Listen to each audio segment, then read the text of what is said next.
పిఠాపురం అగ్రహారం సూరవరపు వారి వీధిలో గల అభయాంజనేయ స్వామి ఆలయం వద్ద జనసేన పార్టీ నాయకుడు ప్రముఖ కాంట్రాక్టర్ సూరవరపు సత్యరాజు దివాడం ఆధ్వర్యంలో ఈ నెల 6న శ్రీ కార్తికేయ స్వామి వారి భారీ విగ్రహ ప్రతిష్టాపన మహోత్సవ కార్యక్రమం అత్యంత వైభవంగా జరగనుంది. ఈ సందర్భంగా ఈ కార్యక్రమానికి సంబంధించిన వివరాలను సూరవరపు సత్యరాజు దివాడం మీడియాకు తెలిపారు. విగ్రహాన్ని పెట్టి సుమారు 31 సంవత్సరం అయినది. ప్రతి సంవత్సరం అన్నదాన కార్యక్రమం అవి జరుగుతున్నది.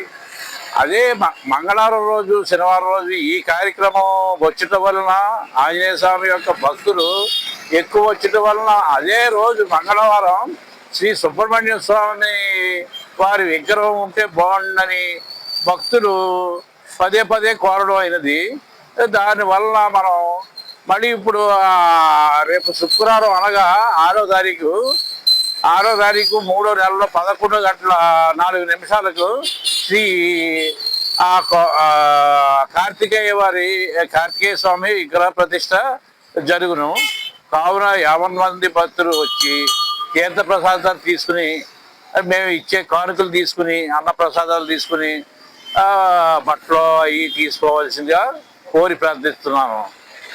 ఈ మా సూరవరపు కుటుంబం తరఫున శ్రీ సూరవరపు సత్యరాజు దివాణం అనే నేను ఈ యొక్క భక్తులకు కుమారస్వామి దీవెనలు అలాగే ఆంజనేయ స్వామి దీవెనలు ఎల్లవేళ ఉండాలని కోరుకుని ప్రార్థిస్తున్నాను.